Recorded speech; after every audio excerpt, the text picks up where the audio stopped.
They brought me into the hospital and sat me down and just said, it is a brain tumour.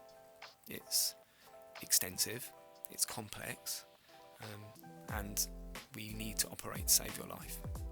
It's crushing in terms of like your soul, your identity, your heart, your beliefs.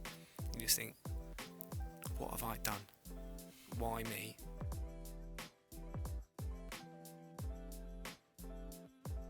I remember my surgeon said to me, I will do whatever I can to keep you as well as you are for as long as possible. And I said, will I be able to walk? And he said, that's the plan. And I've never felt prouder walking out of that hospital on my own 2 legs. It's like 100 yards. And I've never walked 100 yards like I meant it more than that. I've learnt to disregard time. It doesn't matter how long or short it is. It's just an artifact of existence, right? But it's what you do with time that matters. I've learnt a lifetime's worth of lessons in the last 2 years. These months have been a steep and unforgiving learning curve, but there is a lesson here too. I've learnt my voice is something I cherish, but it can be expressed in so many ways. Most significantly, I've learnt I must not allow the opportunity of having a voice to pass. So as I support and guide my family, as I talk to other survivors, and I tell anyone that will listen about the need for a cure, I'm not going to be silent. I will make my contribution.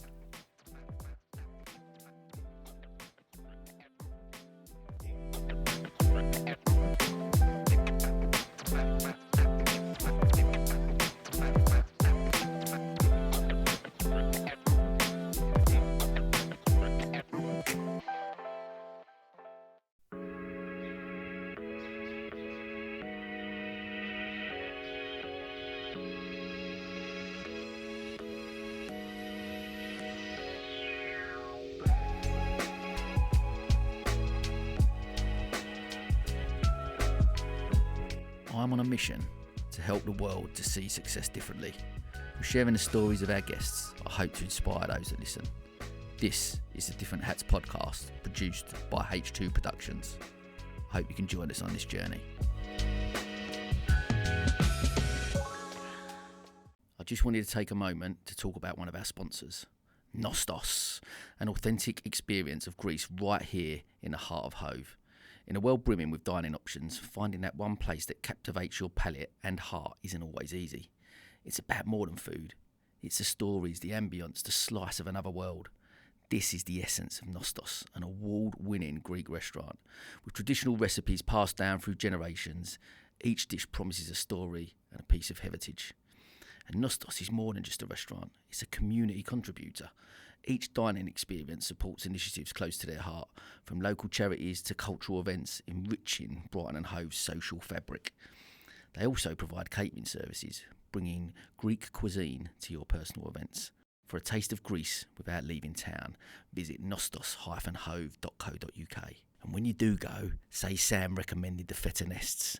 Oh my God, they are amazing. Okay, welcome to another episode of the podcast. I'm delighted to be welcome with the amazing, the inspirational Matthew White. Matt, how are you, mate?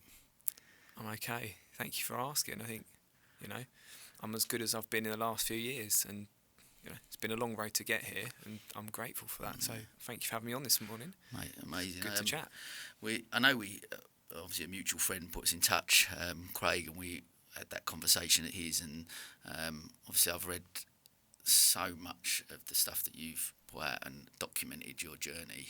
And I mean, I know I sort of spoke to you offline and about like, you're such a beautiful writer as well, and how you've articulated and you've shared so openly your journey and your story. And it's, I guess, it was so inspiring, and I want just to listen to it.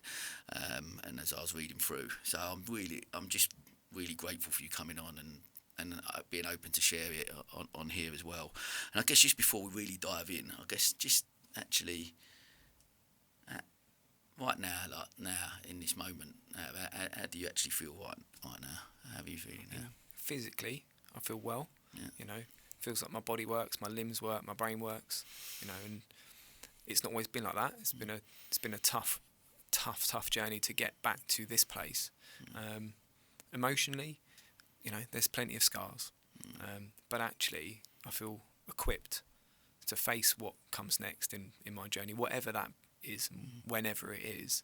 But it's been like a massively steep learning curve, but as you say, right now I feel as well as I possibly could in this moment of my life, and as equipped to face the rest of my life as I ever will be. Amazing.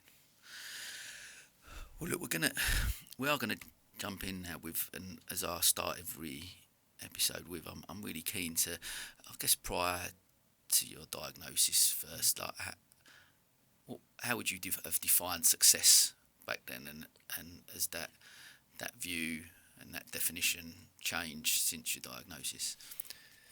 It certainly has changed. That's the simple answer. Before, I had a successful career. We had a good, happy family. We were lucky enough to be able to travel and see different parts of the world with our young and growing family, and it was great. We felt comfortable in our lives, comfortable in ourselves, and were proud of what we were achieving at work and at home. And I felt like I was ticking all the boxes of if this is how life is supposed to be, I'm happy with that. So very much it was just about that contentment and being able to seek and find and pursue opportunities. But as I said, it's definitely changed now in that sense, because I've had to reframe what success really means, and it is different now. How would you define it now? What would it? I mean, ultimately, success, looking back at how I thought about success, it was it's so stereotyped, and it was, and I was living, if you like, that stereotype, and living in a world that pushed that stereotype onto me and onto everybody. But I've understood now that success is totally subjective. It's what you believe it is, in what you need from your life, your family, your friends, and your place of work, whatever that is. It's just it's yours to define. For me, right now, it's the small daily wins that I'd have never have noticed before. I absolutely would not have noticed them. Waking up, being able to open my eyes, being able to get up and get dressed without feeling completely exhausted, being able to participate in daily life, jumping on the bus to work, things actually we all think, oh, that's a bit of a chore. Well, now I've reframed them, because actually it's stuff I never thought I would do again. And so it's, the stuff we take for granted is absolutely part of my definition of success. But actually the bigger picture version of success for me now is that I can be who I am. Feeling like there's no act, there's no role to play almost. I'm just me in every sense, in wherever I am, whoever I'm with. If I can be me, that's success. I've got, it's every bit of me is there for people to kind of see, if you like, and that's how I define success now, is that, and because when you go through some of the treatment that I had, you don't feel like yourself. You feel absolutely like a shadow of yourself and a shell of yourself, and so being able to find my identity again after it all, and be able to portray that in my work and in family life and with friends and pursuing things outside of work as well, that's the win. That's the big win. So there's a book I've often referenced on the podcast by a woman called Bronnie Ware, and she was a palliative nurse. It was called The 5 Regrets of the Dying, actually, and the biggest regret that comes out was I've not lived a life true to myself. Right? So listening to you articulate that, in the realisation of that, because we do go. Would you say prior then to that realisation that there was a sense of maybe not completely being yourself in relation to, like you said, society's narratives of what success means or what life should look like? You was going along that line and not looking inward and finding out who you really are, I guess. I think that's absolutely right. I think we're so, if you like, influenced and the narrative of the world and the society that we live in is absolutely pushed upon us. Whether it's, you're walking down the street, you're seeing adverts, you're watching the TV, you're seeing roles being played, listening to the radio or music. We're all given an impression of something that then we try to adhere to in some ways, try to comply with. And actually, you play your role at work, you've got your job title, you go into work in the morning and you try to be that, but do you be yourself? As a parent, as a son, as a brother, as a husband, again, there's an expectation of us which we look outwards to understand it first before we look inwards. And I think that's what's changed. Is actually, who am I as a brother? Who am I as a son? Who am I as a dad, a husband? Yes. Not what does the world expect me to be. Yeah. And it's strange, isn't it, that when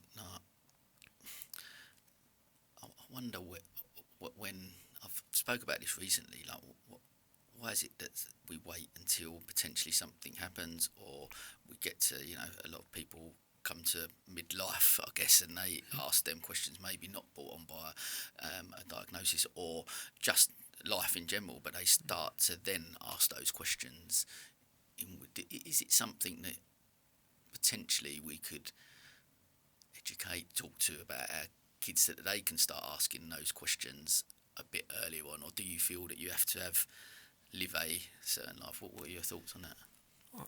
I think this type of learning can happen at any age, in any walk of life, in any scenario. It doesn't take, an event like what happened in my life, or reaching a particular age. There's something about having, being encouraged, or having the need to ask yourself that and go, what, with the time I have, and I asked it because I know I don't have lots of time. So with the time I have, what is my life going to be? What can I do? And actually, we should be asking that from a young age, because that's about, it could be following your dreams, your passions, participating in the type of world you want to live in, and showing that world the way you want to live, not just playing along with everybody else's narrative and the media's narrative, or, whatever industry you're in. There's always someone that is telling you what you should be and how you should be it. And it's just being able to challenge that and say, do you know what? This is me, and if that's not what you want, well, go and look somewhere else. I love that, because when you go down that line of questioning for yourself, right, I think for me, so much of it then looks at a person as, what am I? You start like when you said that question you ask is, who am I, and what that maybe then relates to, what are my values? How do I want to show up in the world as the person I am? As you mentioned, like as a father, as a son, as a brother. What are the values that align with those? Because once you know what that is, once we've established that these are some of the values I adhere to, then anything else that comes into it, whether it be career, whether it be partner, whether it be a child, or whatever that looks like, everything you do can go, everything's aligning with these values, and I will show up as that person in alignment with these.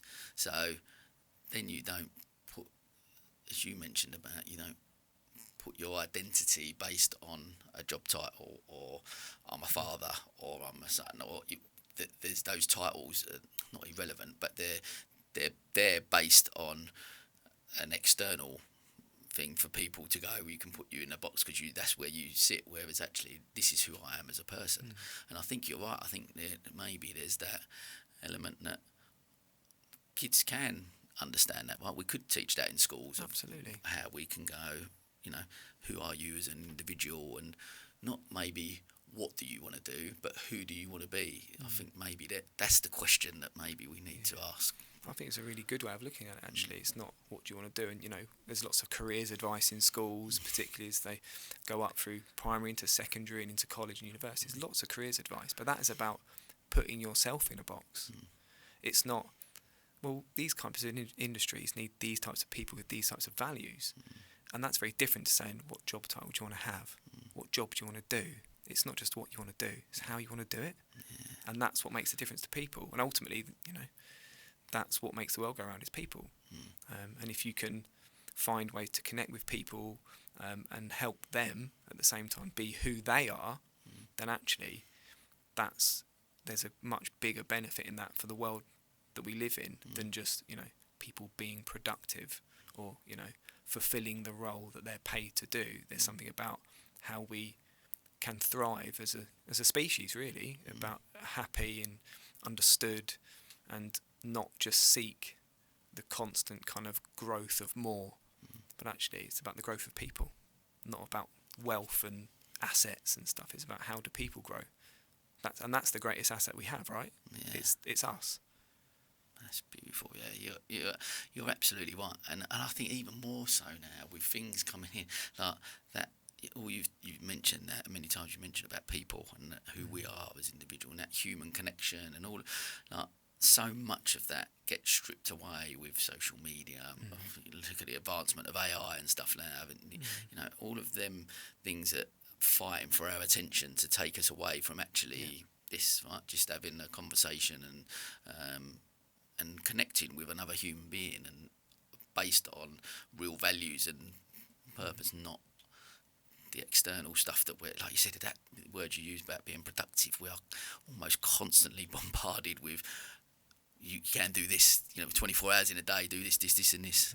And I guess when you're maybe forced to slow down, whether that be through health or whatever that is, you like you say, as you alluded to earlier, you actually sometimes then really get to be grateful for the smaller things in everyday life, which is hence to like one of the biggest things that come out for the 5 pillars of success that come out of all the episodes I've done. One of the biggest ones is presence, right? And the importance of being present, and living every day and appreciating that day around. And I guess like I'm really keen. Just before we talk about obviously what happened and leading up to the diagnosis, just paint a little bit of a picture for everyone, like the 39 years prior to that. Who was Matt White before then, and what did that, you know, what was your upbringing like? How did that help shape, I guess, where you are now? Yeah, well, I mean, the first thing is that I feel like I had a really good childhood, and a great family around me. We moved to Brighton when I was 4, and I feel really lucky to have grown up in such a dynamic and free-spirited place with all the nature we have all around us. And actually, I've never really thought about that until this happened. I thought, well, where has my life gone, if you like, thinking at that time that there's not much more to go. You think, well, what has happened? And I looked at it and thought, how amazing is that? How lucky have I been? You know, and I did all the usual stuff that people do. I tried hard at school, at college and at university. I really liked learning. That's, I guess, a key part of my identity. It's that curiosity of the world, whether it's a machine, a person, a process, a culture. It's just, okay, that's interesting. What, you know, tell me more. You know, and I met my wife Leanne. We were 17. So you think that's young. Yeah. It is young, but in hindsight, it doesn't feel like we were young. It feels like that was exactly how it was meant to be. You know, with all things considered at this stage, with my life looking the way it does, do you know what? I'm glad we had a head start, if you like, and it didn't take till 30 or 40, whatever, to meet. And we've built our relationship on being the best we can be, whether that's, you know, as parents, as we are now, as partners. But it's always about, how do you be better at this? And that using learning as a way of driving that, of, you know, self-improvement and self-reflection. I've worked for the NHS for a really long time now. It's getting on for 15 years this year. Wow. And I've loved that, because it's a hugely driven environment. You know, there's lots of really well-educated people, and so there's lots of ideas, lots of challenge, but loads and loads of learning. Like, there's not a day that goes by where you don't learn something new, whether that's, you know, about the way things work, about how professionals make their decisions, about the care that they give to people. There's always something to figure out, always a problem to be solved, and I absolutely love that. So I've had to say, what is the first 39 years. It's a good, strong family. It's love, compassion, and it's a willingness just to take part in the world and learn everything that I can possibly learn about the people I meet and the way we go about our business, whether it's business or whether it's fun, whatever it is. Just participate. Don't let it go by you. I love that. And this, one of the things jumps out at me there, curiosity. I think, I always say to the twins, like, there's never a silly question. Always ask a question. I find it, I guess, one of my values, I guess, or one of my traits is why do I do this? Well, curiosity. Well, I just find it fascinating, and it is something that curious, inquisitive mind. Just about, I think there's someone who mentioned to me on the podcast once about lifelong learning, and I think that's what you're sort of alluding to, right? That there's just this life we've got. We're never going to stop learning, right? If you've got that curious mind, like when is it? You go to school, we come out of school, I stop, I'm going to go to and get a job, and then I work for however many years, and I won't learn anything else. But if you've got a naturally curious mind that you want to constantly evolve, and I love what you just said about I want to participate in the world, and that's getting back to, I guess, one of the other pillars around fulfilment, or when we get to that time where you look back and you sort of go, actually, have I participated in the world? What have I contributed? Or and it doesn't have to be some grand, just I haven't got to change the world, but just you've played a role, right? I think that's something just for listeners to think about. Like, it's something so important. What do we do on a daily basis that helps us to participate, I guess? Yeah, absolutely. I think it does kind of hold true, and it goes down to even really, I guess, quite, listeners might think it's kind of a strange thing, like when I was first diagnosed, I wasn't able to drive, I couldn't go very far, my world felt very, very small all of a sudden. I couldn't work, I was just in and out of hospital, and just being able to walk to the shop, the local shop, and just grabbing some bits, whatever you need, the usual stuff, but actually looking around and going, look at all these other people.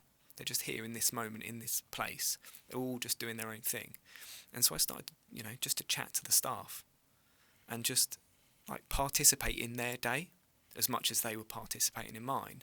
And it's such an interesting way of, going about in the world, and that try to be more active participant, have the conversation with the person in the shop, or chat to the bus driver, or, say hello to the stranger that's, in the same queue as you for something in town, instead of get your head up and out your phone, and just look at someone. And it's amazing. We always say laughter is infectious. A smile is just the same. It doesn't have to be stop and talk, because sometimes it's not that easy. But just someone that's sort of rushing around town having a tough day, just give them a smile, just a knowing look, and it's amazing how infectious that can be. It makes you feel good. You can see they feel better about their day. Just knowing that they're seen and that you're participating in the same moment, on the same, little bit of street, a little bit of pavement in town. And there's something that I realised that I just hadn't. I'd closed myself into a kind of a box and gone about my life. But now I realised I want to participate in this world so much more strongly. And it's not, as you say, the big grand gestures. It's the simple things, saying hello, saying good morning to the person walking their dog as you're walking on the street, just that stuff. It makes a difference. It really, really does. What a beautiful world that would be, right? Like you just some, like you said, it hasn't got to be that we're going to just imagine that everyone got up with that mindset every day, right? I'm gonna participate in, not just in my little bubble in my world, but I'm going to participate in the world, right? So I'm going to go out and I'm going to smile at someone. I'm going to come from a place of kindness and compassion and laughter and joy, and spread that. If everyone done that, because like we hear, there's a quote I've used from Charlie Maxey that I was on one of my jumpers I wear, and it says, all we hear about is the hate, right? But there's so much love in this world, more than we can possibly imagine, right? But we don't hear about that. doesn't sell news and you know what I mean, papers and stuff. You just go like, imagine if everyone just got up with that mindset, it could be a beautiful world, right? Yeah, absolutely. Absolutely, it really would, you know. Just imagine coming home at the end of your day, whatever you've been doing, whether it's been shopping or to work or, you know, the school run, and that you've had 5 interactions with probably complete strangers, not even spoken, just like sort of a little nod of good morning or a little sigh of, oh, this queue's a bit long. Have a little, like, you know, imagine what that, as you say, imagine what that world is like. Yeah. It's completely different, and all of a sudden, maybe other stuff gets solved as well. Yeah, love that. Well, mate, look, if you can, obviously you've alluded to a couple of times, but yeah, maybe just take us to that point. Obviously, playing football and your sort of first seizure and then your diagnosis and the sort of, I guess, the stages that sort of followed that. But yeah. So as I said, I'd been, on reflection, you know, living in my world, doing my job, doing my stuff, and actually felt like I was a successful, reasonably young man at that stage. Had all the things I would expected to have had, and then one night went out to play football with my friends, and I had a seizure. Like, you know, I've never had a seizure before, and actually at that time I didn't know I was having a seizure then. But that led to sort of a chain of events from that Thursday evening, that by the Monday I was being told that I had a brain tumour, and that it was going to be an extremely complex and challenging path ahead for me. And so you go, you know, a complete 180 on your life, thinking, everything's going in the right direction, to all of a sudden, not even that's the wrong direction, there just might be no direction at all. And that's, you know, it hits you like a sledgehammer. You know, it's crushing in terms of like your soul, your identity, your heart, your beliefs. You just think, what have I done? Why me? And, you know, it shouldn't be anyone actually, but it does happen, and sadly it happens to far too many people. You know, there's about 34 people every day in the UK hear the words, you have a brain tumour, and that's, you know, it's terrifying. And having lived it, I can confirm it really is terrifying. But yeah, so as I said, guess so many, I guess you included, and so many of us, you hear those statistics, but yet we still live our lives with the thought that it's not going to be me. Right? I guess that, and then I'm just trying to, try and understand those words that you can't imagine someone saying unless it's actually happened to you. But when you do actually hear it like that, I guess that, like you said, that feeling of why me, I guess takes back to that moment of, like you said, getting that Monday when the doctors are saying you've, and was the brain check when you found out on that Monday, was obviously still more tests to find out how severe it was, so it was still unsure then at that point, or? Yeah, absolutely. So from the Thursday night through to the Monday, it was just sort of, we knew I wasn't well. I was having seizures very, very regularly. We got to the Monday, had some scans, and they said, yes, we found something, but we can't really tell you what it is right now. We need more people to take a look at this. It looks complicated. We don't want to get it wrong by telling you it's this, and then it turns out to be something different. So the neurosurgical team met, the neuro-oncological team met and talked about, you know, what they could see, what that would mean. And they brought me into the hospital and sat me down and just said, it is a brain tumour. It's extensive, it's complex, and we need to operate to save your life. And, you know, you go from being, again, feeling well, to going, maybe I'm not quite so well, to going, there's definitely a problem here, and it looks serious, to being told, you know what, this is life-changing levels of medical care you're going to need, and I'm about to have, and within 4 weeks, I had 10 hours of brain surgery. And going into that, and you think, well, that's a mountain of all mountains to have to climb, like the sort of, it's science fiction. Like when we think about like brain surgery and neuroscience, then we kind of see it in that sphere. We don't think of it as your run of the mill, like medical or nursing care. And I knew going into it that it wasn't going to be a complete success, in that they would remove the entire tumour and that would be that. I would rehab and then I'll be back to normal. It was, we definitely won't take it all, because if we do, you won't be you, and you probably wouldn't survive the surgery. So you go into it knowing that it's an incomplete job that's going to get done, despite the extent of it. So, you prepare yourself for going, well, I've got to climb the mountain of 10 hours of brain surgery, knowing it's not enough. So you've got two challenges to face, which is it worth it? Versus, even if it's worth it, what comes next? And so you've always got something else. However hard you have to work, however much you prepare yourself, there's always another step. So it's extremely difficult. Those weeks were torturous in terms of my preparation, my thought processes, trying to even understand what was going to happen. I've gone from being talked about learning and education. I knew absolutely nothing about those like neurological disorders, particularly brain tumours. And then all of a sudden I have to become an expert because I'm making decisions that change my life. And I guess how does like a family respond? Because obviously you got young kids at that time as well, and obviously, like you said, you've been with Leanne for since you were 17. And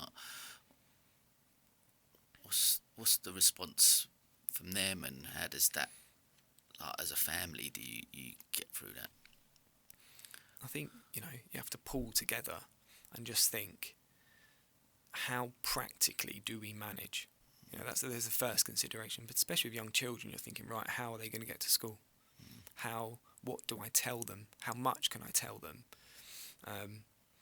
And you just, you get your dates for surgery, when your scans are coming up in terms of the planning for surgery, how they're going to go about it, how long am I going to be in hospital? You have to ask lots of questions. You have to be curious, because without knowing those things, you cannot plan, and you cannot, make a coherent kind of sense of it for your children.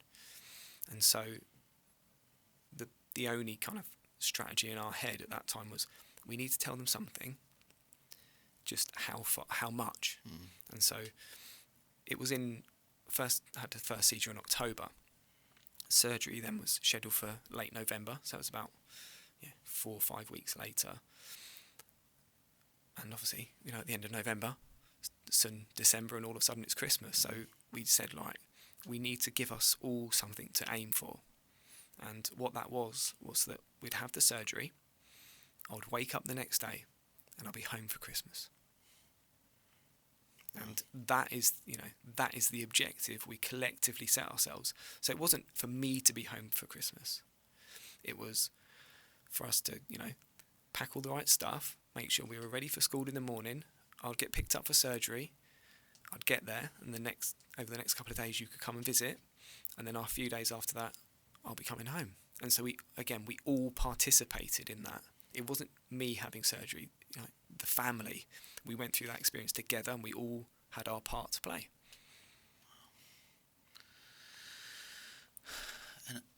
And I guess, like, from the doctors and the surgeons' point of view, like, from a mindset, I guess, as well, like, was it setting yourself that goal, and did they say that was potentially realistic, like this is where we are, and we're going to do what we can to get you home for Christmas and be in that place? Absolutely. And that was part of the questions and the discussions we had with them, which was like, look, how long am I going to be in? I mean, is it going to be a month, 2 months, 3 months? They were like, there's no reason to think you need to be in hospital for more than 2 weeks. So then, it was the being home for Christmas became the objective. And they, fully supported that, and they understood that with the children. And as it turns out, I was in hospital for 5 days. So we didn't just hit the target, we smashed it. And that started to build a narrative for the family, for the children particularly, that, okay, we've got objectives and we're going to meet them at every step, and however many more that get set, we will keep meeting them. And so, start as you mean to go on, I guess. I didn't just leave the hospital on that day that I left. I think it was December the 2nd, as it turns out. I remember my surgeon said to me, I will do whatever I can to keep you as well as you are for as long as possible. And I said, will I be able to walk? And he said, that's the plan. And I've never felt prouder walking out of that hospital on my own 2 legs. It's like 100 yards. And I've never walked 100 yards like I meant it more than that.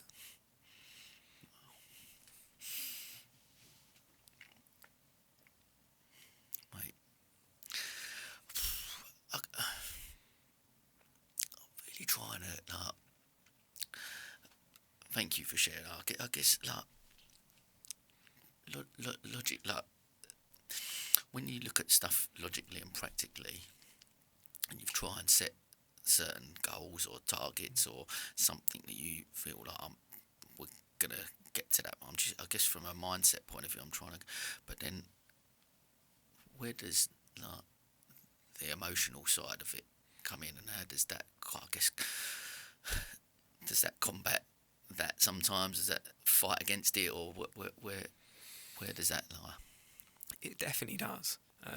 You're as much as your own best friend, your own cheerleader, you're also your own worst enemy. And the other half of your mind is worrying, it's anxious, it's telling you, what if it's not okay? What if you're not home for Christmas? And you do work practically through it and say, right, if that happens, what do we do? What's the plan B? What's the plan C? And that helped reassure me that in any eventuality, everyone's going to be looked after. And so you just work through it, and you reassure yourself by having a plan, and not, you control as much as you can all the things that are controllable, and you create certainty where there isn't any. And I think that's, it's a practical skill. The work that I do, that curiosity of lifelong learning, it comes naturally to me to plan things, to figure things out, and to work around obstacles that are in the way. And this was just another one. And I was like, well, if this happens, I'll do that. If something different happens, I'll do this instead. And so I used, if you like, that natural curiosity to problem solve and to figure things out to my advantage.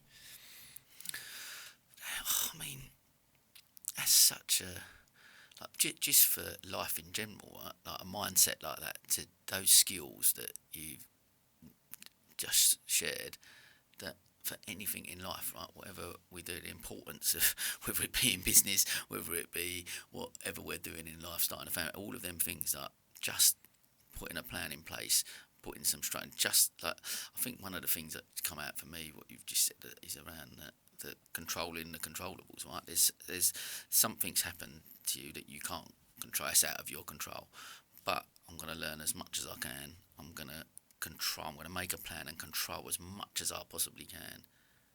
Control and I guess accept the uncontrollables. These are what I can't control, but I can.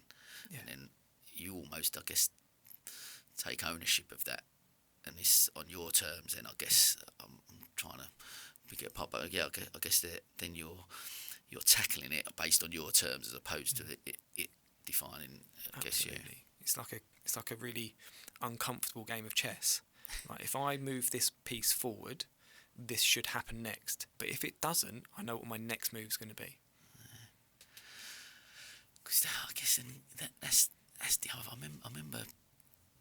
I guess this is really relevant. I guess into things that anything in life you mentioned earlier about, being curious about following dreams and stuff like that. Actually, to a point of, this is the best scenario. This is what I really want to achieve, which is this. And if I shoot for that and it doesn't happen, then I may be here. And that's okay. If I don't get to there, then maybe I'm here. But actually, at each stage, there's still a level of success or whatever that looks like. I remember speaking to Bruno, the former Brighton player, and I remember him saying to me, he shared a story with me saying about, he said, I told my dad at 10 years old I was going to be the best footballer in the world. That was my thing, I was going to be the best football player in the world. He says, was I the best footballer in the world? No. Like Lionel Messi, maybe we say he was the best footballer. I was not. I was way down here somewhere.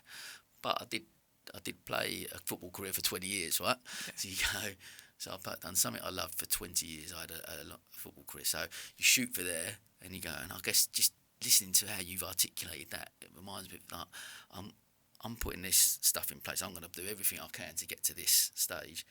If I don't reach that, then I'll be at this stage, and then I've got this, and I've got this, and it's just, I guess, from a mindset point of view, just anyone listening, just thinking to themselves like how you can relate that to life in general. Right? Such an important skill to be able to have. Absolutely, you know. Saying I use my team at work and my colleagues at work in the NHS, it's like nothing really ever goes to plan. So know what you're going to do next.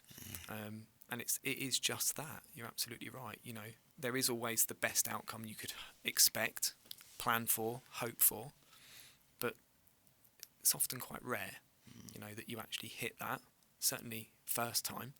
So what do you do? How then do you not recover that situation, but address that and be prepared to accept it and know what your next move is? I think it's a good way of going about things, actually, because nothing really ever goes precisely the way you'd hoped and dreamed for. Yeah. And so it's just being prepared. As you say, control the controllables, understand the uncertainties you can't address, but also, if there is an uncertainty, what can you do that means that it's just a little bit more comfortable when you face it? Yeah, I love that. I guess... I know you mentioned on the thing as well, and you sort of alluded to a little bit there about, you said like living with a brain tumour is a mountain to climb, and it's a job I didn't apply for. Right? Well, I guess like I'm trying to, from where you are, like in your head between like, I guess, hope, realism. Where do you sort of like? I guess, where do you live on a daily basis with those two battling things in your head? I mean, you do have to let them battle at first, kind of accept that is a battle, because you know, you hope and dream that someone somewhere in a lab somewhere in the world is figuring this out right now and coming up with the stuff. And there's research news all the time, and you know, there's lots of hopes and expectations raised that don't always come, you know, realise the dream that is the cure for this. But at the same time, you have to keep hoping and not give up on that. But at the same time, accept that the reality might be different, and that, again, what can you do with the time that you have? And that's what it is. It doesn't matter if it's a week, a month, a year, 10 years, 100 years. What can you do with that time that means that you will feel that you've participated in the world, you will feel fulfilled in yourself, and you've been you. So you sort of, in some ways, I've learnt to disregard time. It doesn't matter how long or short it is. It's just an artefact of existence, right? But it's what you do with time that matters. And so that's how I've balanced the art, if you like, the battle in my head of hope versus reality. Well, it doesn't matter. What will be, will be. And if I've done what I can do, positively, curiously, and you know, learnt along the way, and left something for people to not remember me by, because that sounds very fatalistic, but they've had experiences that mean that they've been able to grow and learn and develop and participate in the world a little bit more, then that's more than I could have given anyone, right? It's not about... And I guess that's another version. That's the legacy version of success, isn't it? It's not success that I'm me right now. It's success that lives on in others. Was that one of the reasons that you wanted to document, obviously, your journey? Because, yeah, like I said, you're such a wonderful writer, and how you've expressed it on your Instagram page, and how you've taken each chapter almost and articulated it.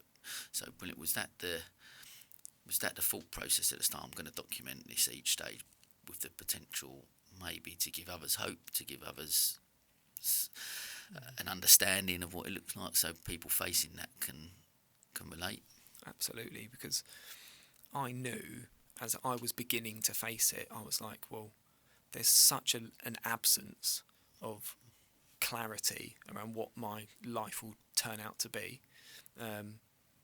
The place that I could learn was from others. And I said, well, if I'm learning from them, that means someone might be able to learn from me. And so you become a cog in that wheel. But an important one, because if there's one missing, the machine doesn't work anymore.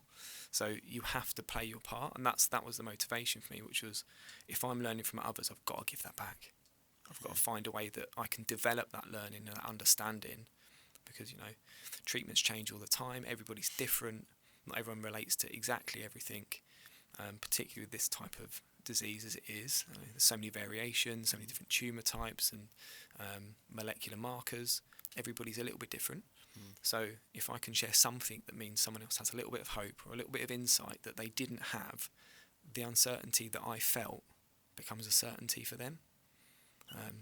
And that's, you know, that's hugely empowering in that sense. And, you know, it was part of the reason why I did it, was to learn from others, but to pass that on.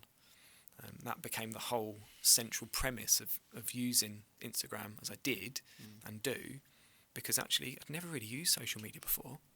I wasn't, you know, it wasn't my thing. But it's been a mechanism through which to, as I say, learn from others and pass that learning on. So it's been fantastic, and that brought lots of other opportunities around sharing my story, and, you know, all of them have been empowering. You know, and that's why I'm grateful to be here today talking to you and having this conversation, because, you know, I've learned a lifetime's worth of lessons in the last 2 years. I absolutely believe that. You know, I've gone from thinking about my diagnosis and feeling like a little boy lost out in the woods all alone, to realising actually there's so many other, you know, creatures out in this woodland, all these people that I can connect with and help me understand my life and kind of participate in the experience. So I've kind of grown up all over again, if you like, from being, let's say, a lost little boy to feeling like I've got something to share and something to teach. And is that, like, I guess, that description there, is that the feeling that, like, back to that early stage, is that how you feel a little bit, like, just lost, like, without... Yeah. I remember the really strong memory. You know, it's a core memory, if you like, and it's a memory that I feel on repeat all the time. I kind of see it. If I shut my eyes, I can see it, I can feel it, I can hear the noises. And it was being told the very first time that they'd found something. I was in hospital. It was kind of late in the evening. Had some scans through the day. They were being reviewed, and then the doctor came to speak to us and took us into a side room. And, you know, you kind of know when they're taking you out of a public area into a private area that there's something worth talking about. And he just said, "We have found something." And I completely broke down. Like, you know, I can feel the emotion still now, you know, the ripple effects of that emotion still stay with me. And I totally broke down. All I said, not what is it, what you're going to do, how, you know, what's next, do I need to stay tonight? I just said, I want to go home. And so absolutely in that moment, I just needed the safety of home. You know, I felt absolutely like a kid. I need to be at home. I need to feel safe. I need I need to be in my place. And so that, you know, that's a really strong memory and reference to what you described. Absolutely felt like a little boy, just lost. Did you like that? How did you process that initial phase, I suppose? Like, what was it? Was you able to talk to Leanne about it? Was it that you just wanted to be on your own and try and process it? What was the stage there of just trying to process that early stage to understand that loss, I guess, and that maybe grieving process to then get you to the point of going, I'm going to tackle this in the best way I can? Yeah, I think it's such a shock, and it is, it's traumatic in the truest sense of it, that you just, everything you thought you knew isn't in play anymore. The rules of life are now different, and so you have to think through that, and you need people to help you do that, because again, it's a learning process, and you can learn from others in their own experiences. You can learn by talking things through, and just exploring, the what ifs, and that's what we did with Leanne. I remember having lots of conversations with the team that was going to look after me, the hospital team that was going to look after me, and trying to explain things to my family. And actually, what I realised was, when I was able to talk, say, to my parents, my brothers, my friends about, right, this is what they found, this is what happens next, in some ways, that helped me feel better, because I was passing that on. And when they looked and asked questions of me and I knew the answers, I was like, I am figuring this out, aren't I?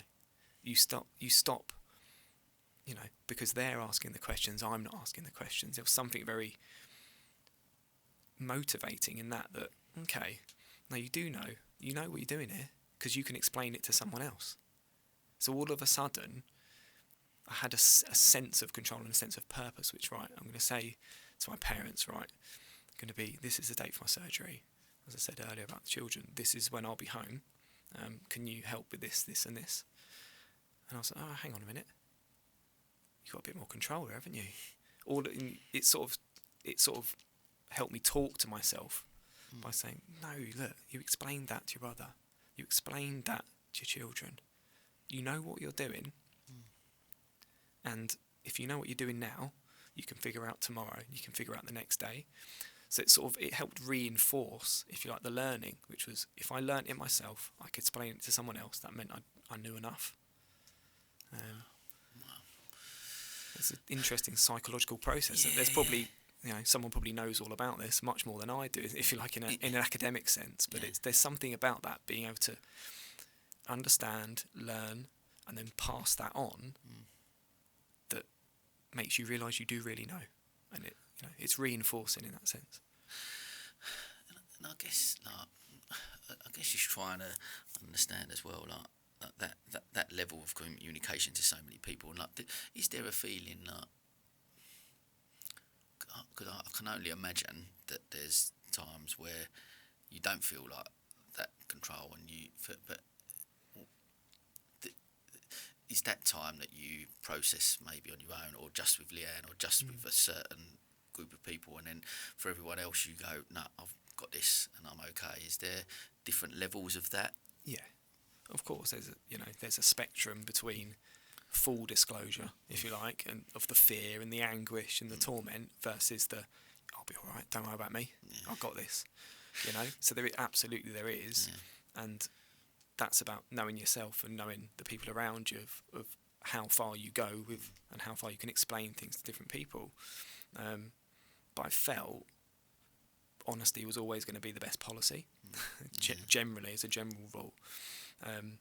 And I felt quite strongly and passionately about that, which was, I've got nothing to hide, I've got nothing to be ashamed of, and whatever happens, just learn, try to problem solve, make a plan, try to stick to it.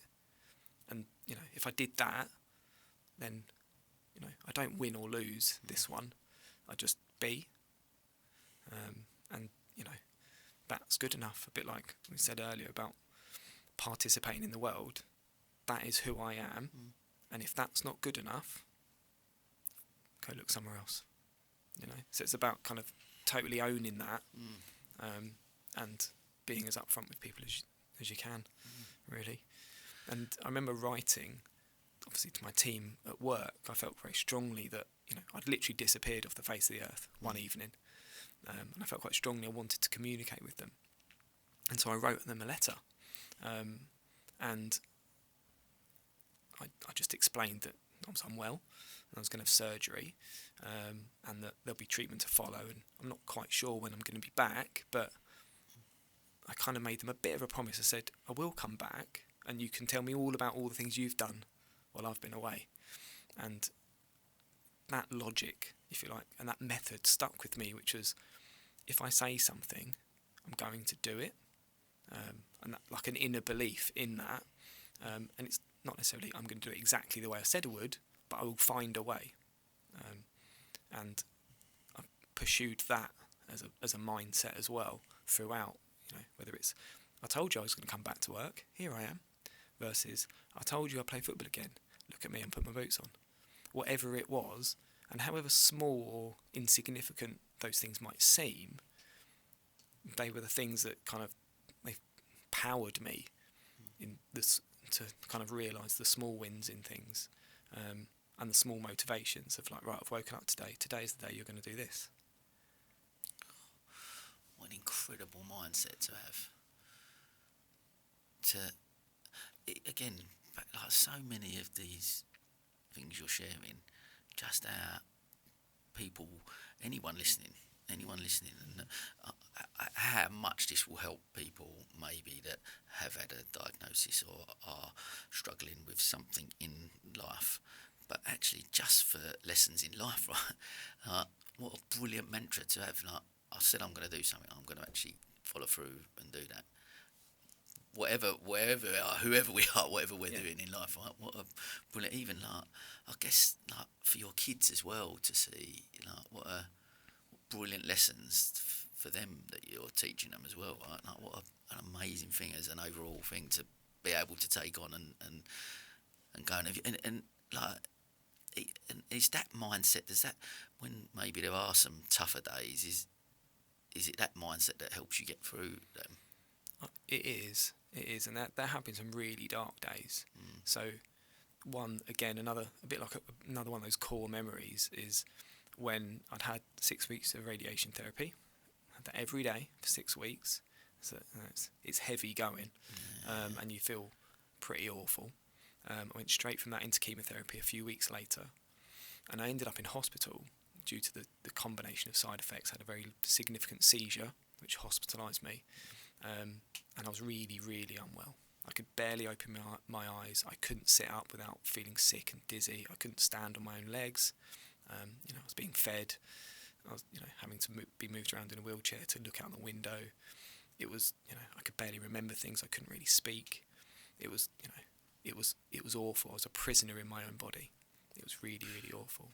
And that mantra came to mind. I remember laying one night. It was dark. It didn't matter because I couldn't open my eyes, to be honest.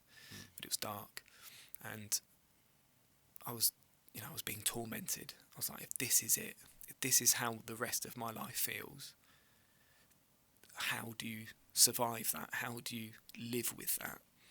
Not just for yourself, but what that means for everybody around you. Like how they, is this the memory you want them to have of you? And so it's really, really tormenting.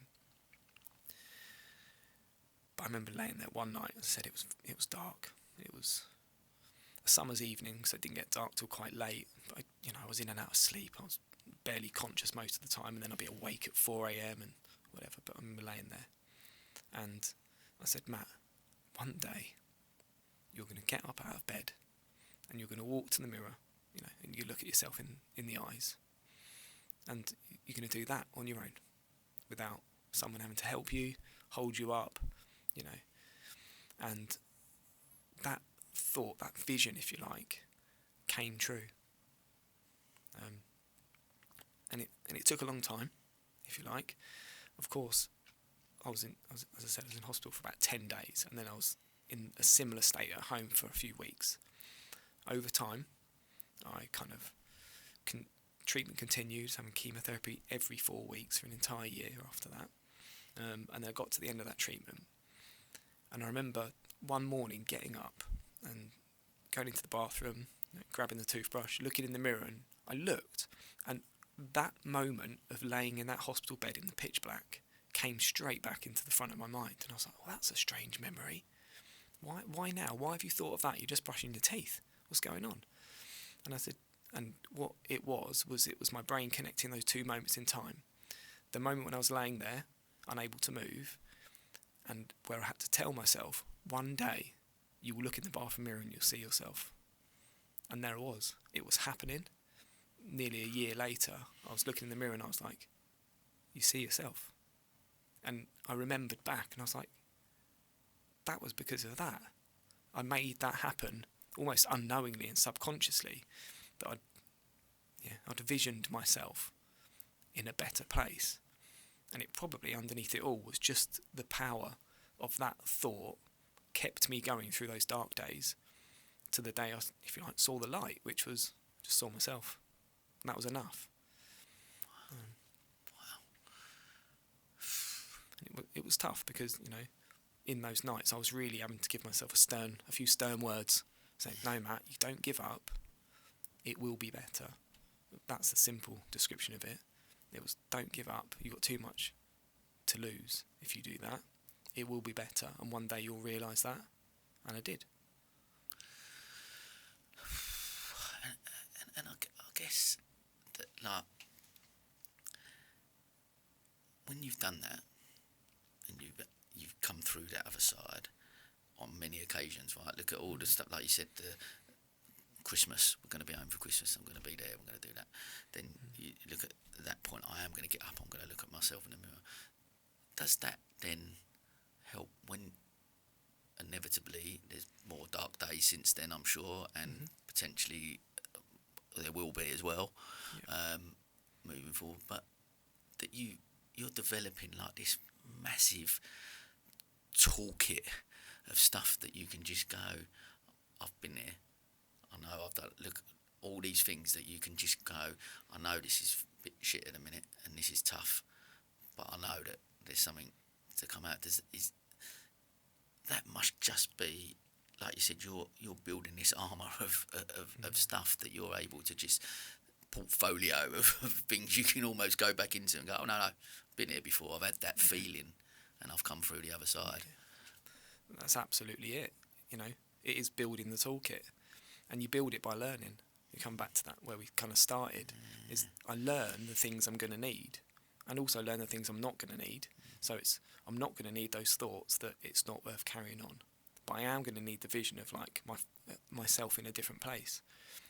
And so absolutely, that's it. I've got, you know, I'm building the toolkit and it's still building. You know, I'm going to need a new cupboard at this stage, probably a whole garage of the amount of tools I'm going to need to carry on. But it is that, and then but recognising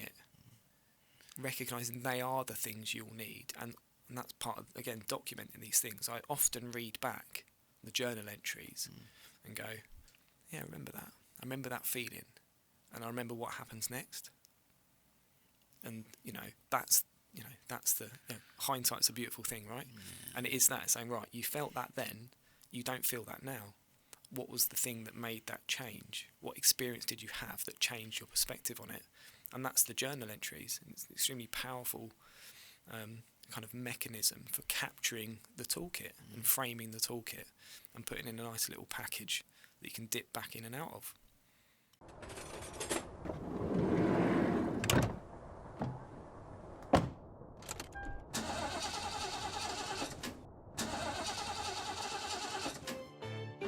Need a new van? Why not pop down to Rivervale in Brighton? Explore our range of new and used vans, lovingly prepared and ready to work just as hard as you do. Rivervale, making motoring manageable. And I'm really keen. I talk a lot about emotional literacy, emotional intelligence, and emotional awareness, I guess.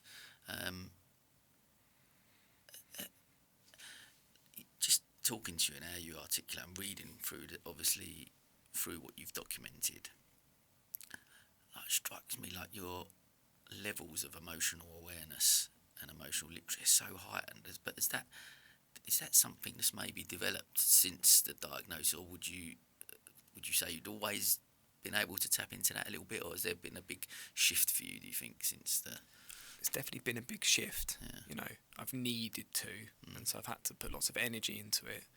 I'd like to think, that was within me, in the way kind of I've communicated with people, in a professional context. Yeah. It's quite an obvious place to look. So, you've been good at communicating, you're good at making things happen and getting people motivated to do things, achieve things. But it went all the way up to 11, and probably is still, the dial is still there, because I'm not, this is not all fine now. It's not that Matt's all better and off he goes. It's still a learning process every day of living with incurable brain cancer. It doesn't, one day it doesn't just, you can't switch that off.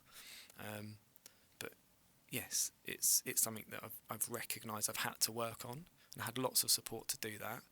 And I'm very grateful for that, from Macmillan Cancer Services providing me with psychotherapy for more than a year. And that was enormously helpful. It was, and what was the biggest step of that was going, I'm going to need help here. This is not, you don't walk this path on your own. And I was like, I'm going to need, of course, my family and my friends and, the people I've met in my life, but actually I'm going to need people that really know what they're doing in this scenario, that have been here before with others, and they will have learnt from the patients and people they've cared for, and that means that gives me another chance to learn from them.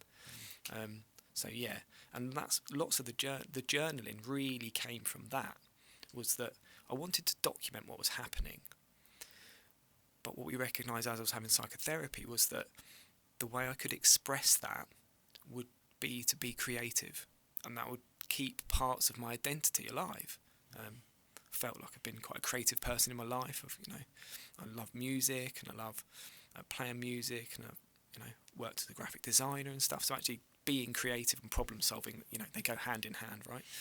And we talked about that quite early on. She was like, as they were helping me to understand how I was going to respond to the things that came my way. And she said, write some stuff down, think about these things, and then when we speak next, we'll talk about it.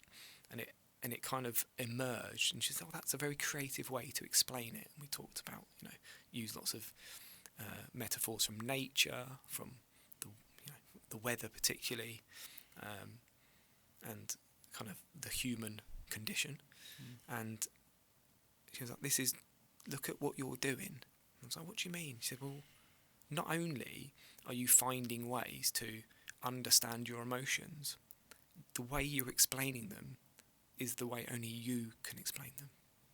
And hugely motivated by that, saying that I'm still in it, and I am finding my way out of my own body, if you like, and my own mind. And so, yeah, the journaling and the way I've written about it has been a product of being able to have a safe place to explore the creative lens that I can apply to what is, frankly, a pretty rubbish situation by everybody's measure, if you like. But it's, again, finding the opportunity of, well, what is it that I can do here that makes me feel like me? So coming right back again to that sense of identity, it's, well, you feel like you're a problem solver. We've talked about the toolkit, and you feel like you're creative, and that's why these things are written in the way they are, because that's the way I'd want to read them, and therefore that's the way I'd want to write them. And I guess, like, as a therapeutic process, I guess, by documenting it, I'm just assuming it, but I'm assuming it just must be like documenting each stage, almost your own. You're your own therapist in a way by being able to do that, maybe. Absolutely, you are, and I spent lots of time. It wasn't about having your hour or hour and a half therapy every week. It was the time I spent, if you like, responding to the discussion we'd had and preparing for the next one. If you like, as you say, you're your own therapist in those moments, because it's you with your laptop or whatever. It's you in a quiet space looking out the window. That's where the work really happens. And that's, my therapist absolutely reflected that back. She said, I remember getting to the point where she was like, Matthew, I think I'm learning more from you than you are from me. And it's probably time that, you can carry on without professional support. And I was like, surely I can't. Like, this has given me structure through which to understand everything that's happened to me. And she said, you know enough. You're more than capable. And look, you found yourself again. So, go on, off you go. And I know you mentioned, I think you mentioned a couple of things about, I guess, has this helping you to find your voice again? You mentioned that a couple of times, I think, when I was reading through. Yeah. And you felt like by finding that voice, you're able to share what you're learning. And this is what I guess is so amazing about what you're doing, is that it's actually on the journey through it. You're taking people on that journey through, and how wherever people are in life, whatever they're going through, that you can, I guess you're helping other people be able to do. That's the impact. And like you said about the participation and the impact that you're having is incredible. Yeah, absolutely. I think when I was writing the whole piece about finding my voice, it came from a very literal place. As I mentioned earlier, there was times when I wasn't able to speak. So it became one of the artifacts of how the disease was impacting me in my brain. Was that there was times I just couldn't speak. I literally couldn't speak. And we've all had a cough and a cold where you kind of can't speak, and it's like, it's a bit uncomfortable, it's a bit annoying. But when you really, really can't speak, and I couldn't even make sound, my brain was like, I was thinking the same thoughts in the way I was thinking I would normally speak, like right now, but just nothing would happen. And the disempowerment that comes with not having a voice is not just, philosophically meaningful. The reality of it is terrifying, because you feel completely powerless in every way. You just can't communicate, and that's awful. And as I started to, it was intermittent, which was helpful. Some days it would last a day or two. Some days it would be an hour or 20 minutes. But it always kind of came back. And as I learned to understand what helped it remain or helped it come back when it went, it very much lined up with the sense of, do you know what? Your voice is something you value, and the words that you write are also your voice. It's not just what you speak, it's how you write and how you communicate in every sense. And writing the journals, sharing that online, doing work with Stand Up to Cancer or some of the brain tumour charities, it became part of that. So my voice became part of my identity. My writing became part of my identity. So I'd not just saved my identity, I'd grown that. It developed through it, when actually there was times I thought I just didn't have one. As I said, the shadow of myself. Not only had I come out of the darkness, I wouldn't say better than before, but I'd found new ways of being me. And that was, as I said, it's massively powerful and motivating, and it gives you energy from places you didn't know you could get it. And yeah, let's read that little bit about finding my voice. These months have been a steep and unforgiving learning curve, but there is a lesson here too. I've learnt my voice is something I cherish, but it can be expressed in so many ways. Most significantly, I've learnt I must not allow the opportunity of having a voice to pass.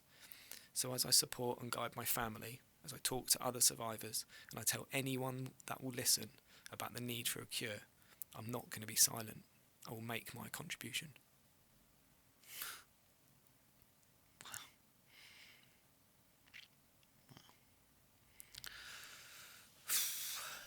Because it's one thing to go on a journey that you are and having to deal with. And we've talked, not only the mental side of it, but the emotional, the physical side as well, and all of them things. But to know that, whatever this next chapter looks like for me, I'm gonna share as much as I possibly can about this process to help others. It's just such an amazing thing to do, mate. Wow. It's really, it's fulfilling to hear you say that and reflect that back, because, that was part of the plan. It was it was what I'd hoped for.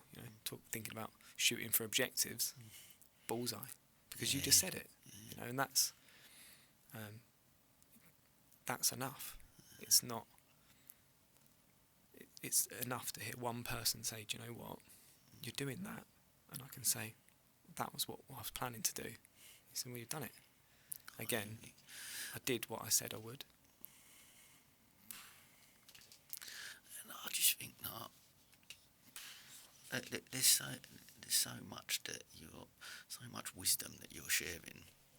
And even when I was reading through the Doctor, I got emotional a few times, and again, because you write so beautifully and describe things so brilliantly. But I think the impact, not just that you're having on people that are maybe suffering or have had a diagnosis, but just the world in general, right? Like the amount of people you're impacting, that ripple effect that you're creating by sharing this journey, is how many people that will touch, how many lessons that people will learn. Again, I always relate, because I've got kids as well, and you relate to the kids and you go, the lessons that they're learning from this as well, just so amazing. And a couple of things that you sort of, I've just taken from other bits that you mentioned throughout there. One that you shared about the importance of asking for help. Right? Now, again, as men, especially, I talk about this a lot. I think as men, we see that asking for help sometimes can be a sign of weakness. We don't. Yeah. We go, we can do this on our own, and we go. But I guess that, like, was you prior to your diet? Would it have been something?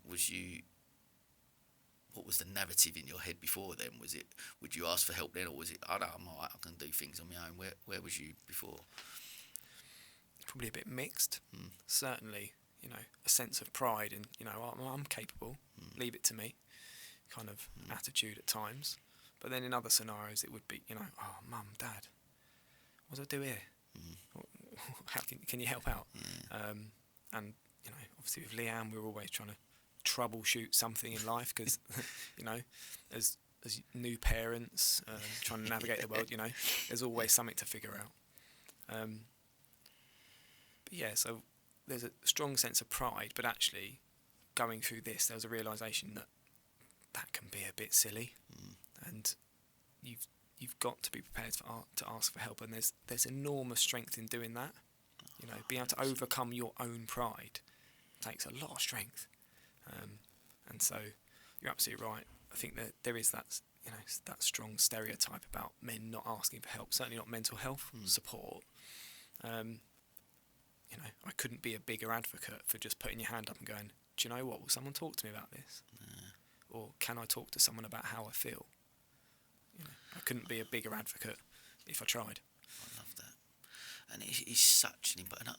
There's a friend of mine who come on the podcast a little while back, called Ashley Usiskin, and he's actually got his own podcast called The Gift of Help, and he'd got a cancer diagnosis, and similar to how you've articulated that, I had to ask for help. I was physically, mentally, I wasn't in a position to not. I needed as much help as I could, and actually, but the reason he reframed it, his whole mission now is to try and reframe that asking for help is a gift. It's not only a gift that person's going to help you, but actually, as a human race, if someone asks for your help and you're able to help them, you're giving them a gift. Like, if I'm able to help you in some way, I'm going to feel good about myself.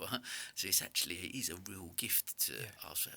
And the word you mentioned there, and this is what I think we need to keep drumming home to that next generation, and to more and more men out there, more and more people, not just men, more people, that it's so brave. It is the bravest thing to do, to be able to put your hand up and go, I need a bit of help here. And actually, like I said, as people, I think generally want to help, don't we? Yeah. We want to be able to help, and I think that's such what you've just mentioned is such an important lesson for people listening.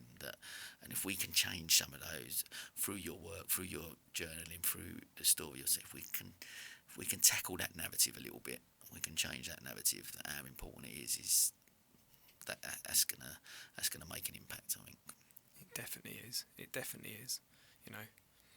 We're not a lone species, are we? We thrive in communities, and being part of a community is asking for and also being able to offer help, whether that's a discussion, a phone call, a text, whatever it is. As you say, it's a two-way street asking for help.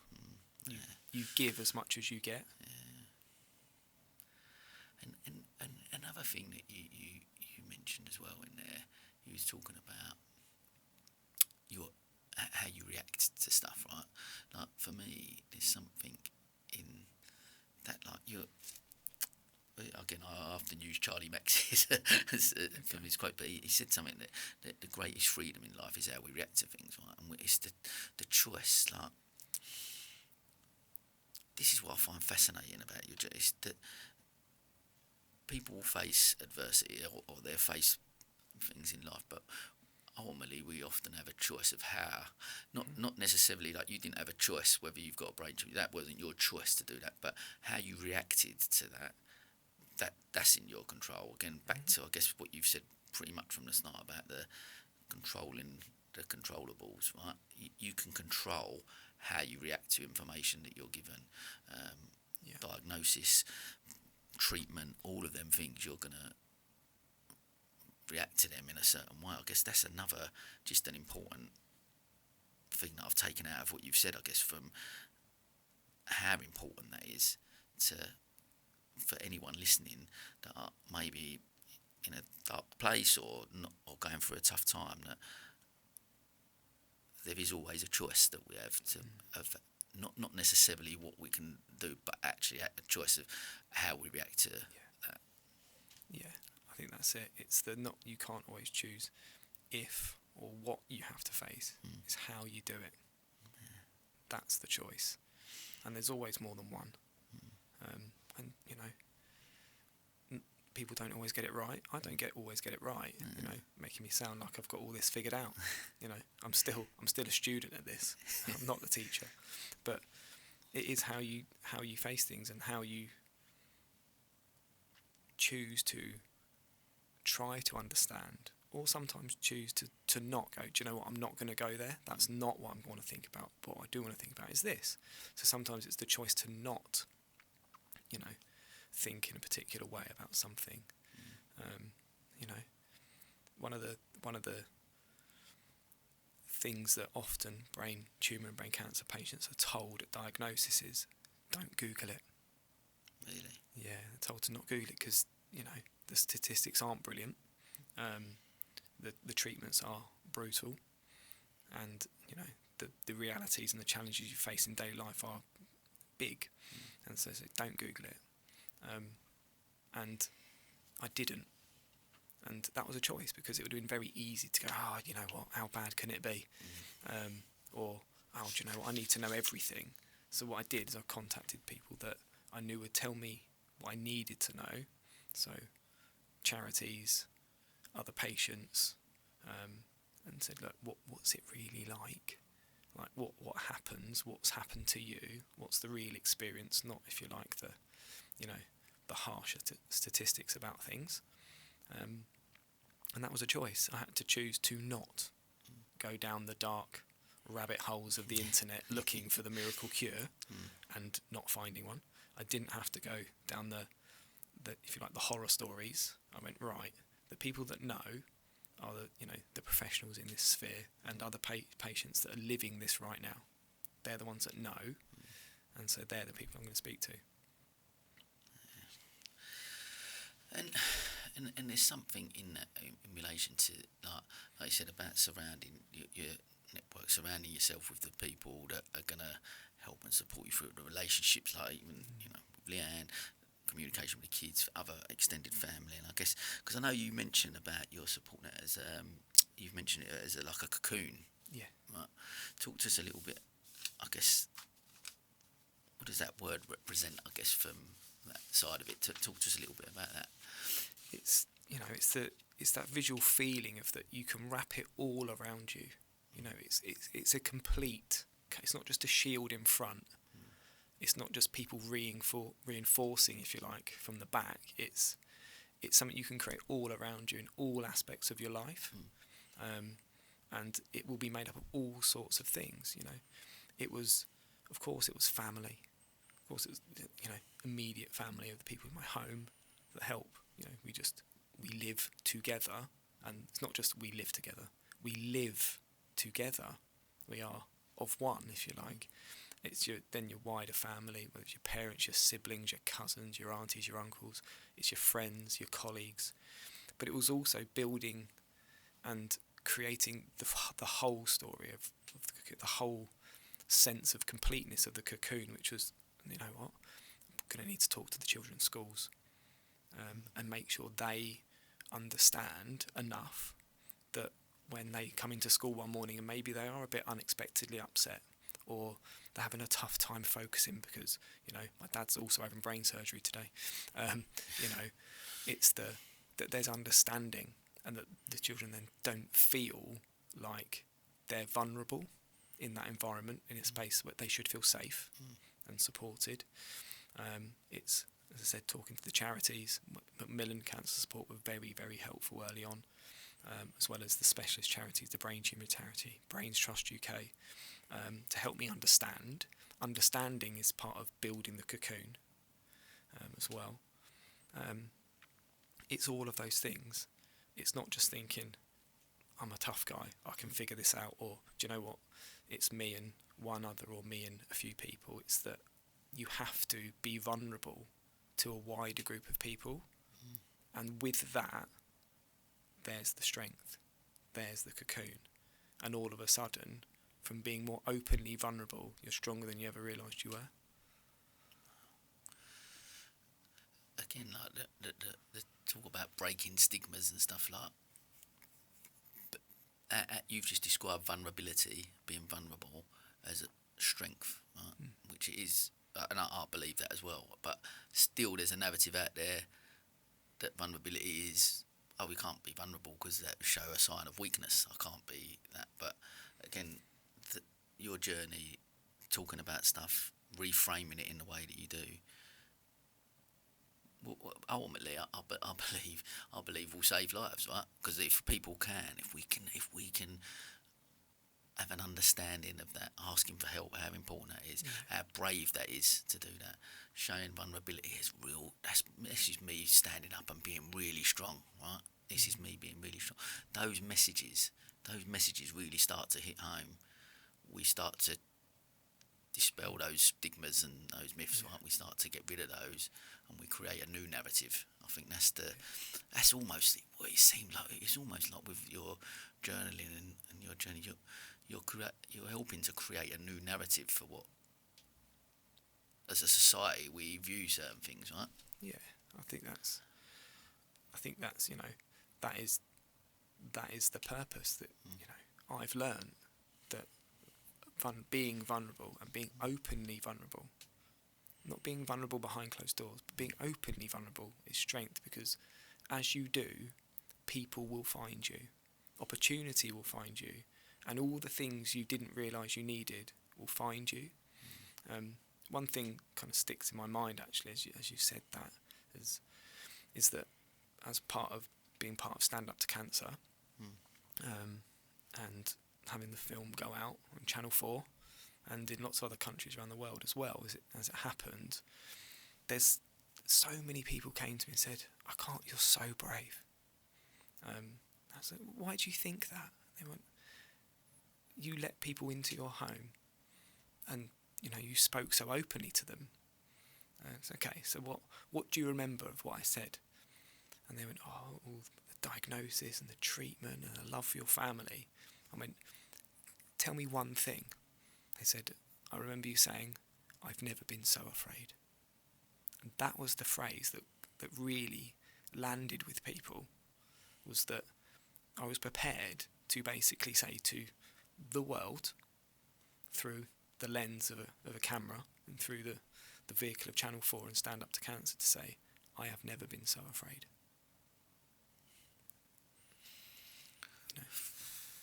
And that was when I realised that vulnerability is strength, because that connected with people, that made people see me not as weak, but as brave and powerful and strong. And I was like, it's kind of the opposite of what I said, really, isn't it? And they went, no, because actually that will make other people realise that it's okay to ask for help. It's okay to be vulnerable. It's okay to be afraid when you're facing, you're thinking about the unthinkable and facing, things that from your worst nightmares. So, it was the lesson that everybody showed me that I didn't know I was learning. And what other lessons? I guess especially, I'd love to. I always think sometimes our kids as well, our biggest teachers. I'd love to know how have they coped with it, and what have you learned from them through this? Have you learned anything from them through this? Yeah, I absolutely have, and I think what I've learned from them, I've learned a lot about them, and I have learned from them. But what I've learned about them first is that they're incredibly insightful. They're incredibly astute. They see things that you think you can hide from them, and you can't. They're part of you. They're more like you than you think they are, if you like. So sometimes you think, why are they reacting like that? Well, that's probably how you'd react, actually. And so what I found was, in the way that, and we've discussed it a lot, it's about kind of thinking about problems, trying to reframe the problem, trying to work around it, think about what happens if, all those kinds of things. That's what they do. That's how they approach things. And I saw that in them. They were like, right, I'm going to make sure I pack my bag before school in the morning. I'm going to make sure I've got my football kit out before Sunday comes. All those little things, it's like they're just planning ahead. And that's probably what I would have done, and they've perhaps seen that in me, packing my hospital bag or packing my bag for work or whatever.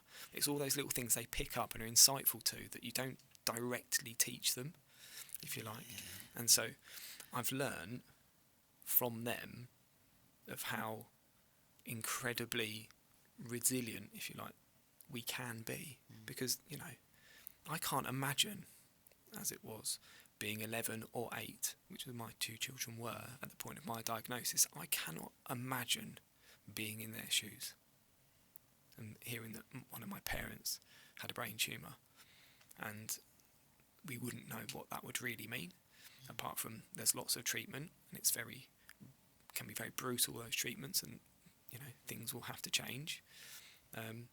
Life may change, and so I can't imagine that.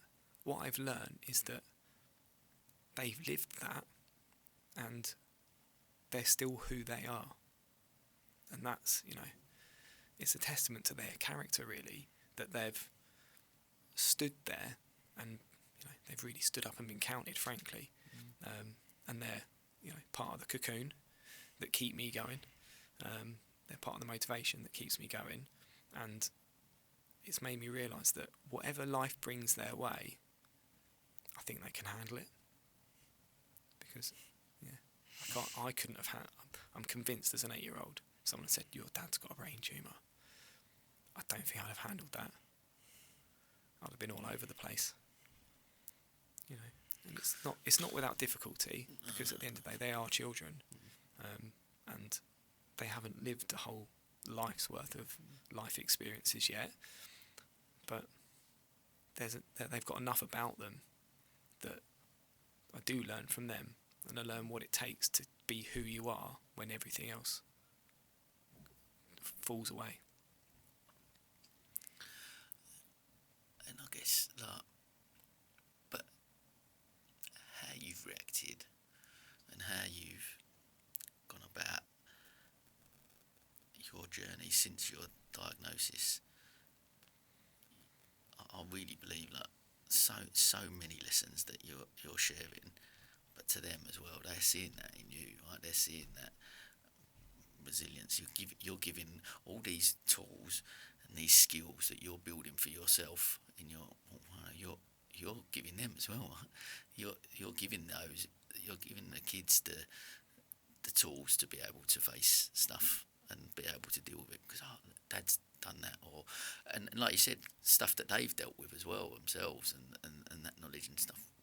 Just unbelievable amount of an incredible skill set that they're developing, but they're seeing it living and breathing through you as well, right?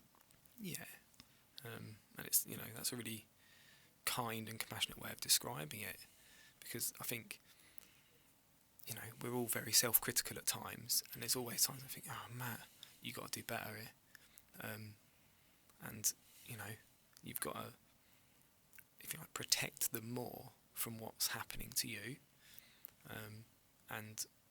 but at the same time show them enough that they will learn from it, as you say. So it's really, you know, really kind and compassionate for you to describe it like that, and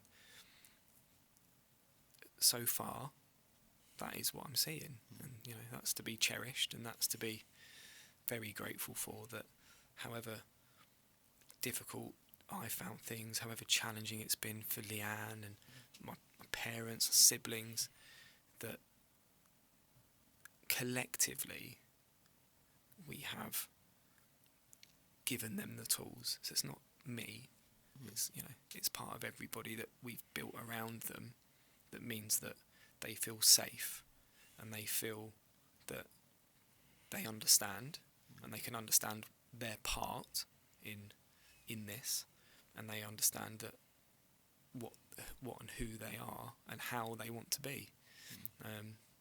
So that, importantly, again, come back to that sense of identity. All I see is them in the way that I saw them before. You know, obviously they're different, so growing up, and children change so much, don't they? Yeah. Almost week to week, Yeah. let alone year to year. But actually, they're still the children I knew from before being diagnosed, and that is testament to them and all their willingness to learn and understand and absorb what's around them, not just from me, not just from Leanne, but from the world that they participate in, whether it's at school, whether it's friends, whether it's family, whether it's the sports and dance they love outside of school. You know, they participate, and through that they learn, and through that they are them in every aspect of their lives.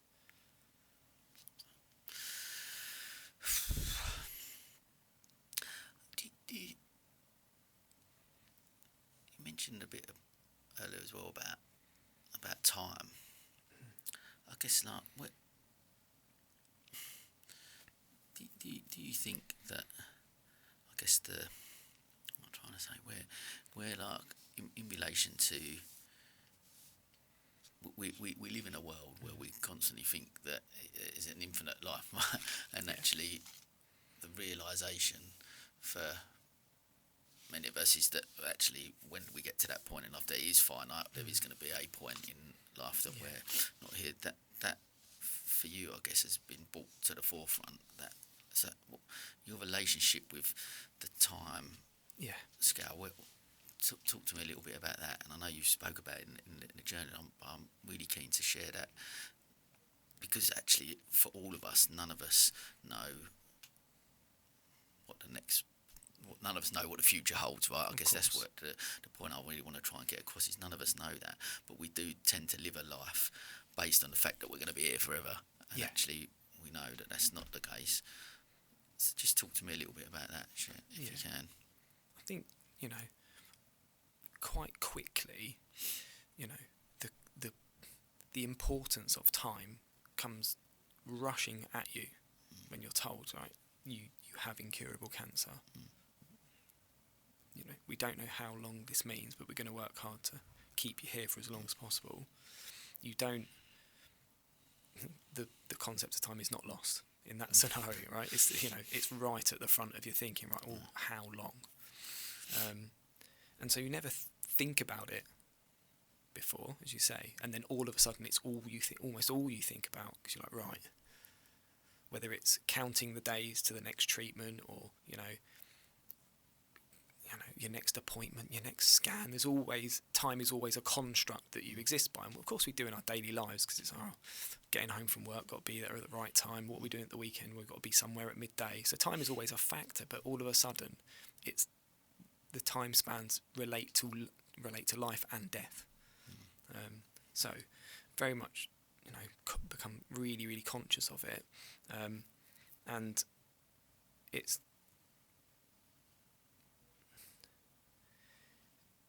became almost like I had to not think about time as time to like time to a deadline, if you like. That sense of like there is a deadline and I have an amount of time before it arrives.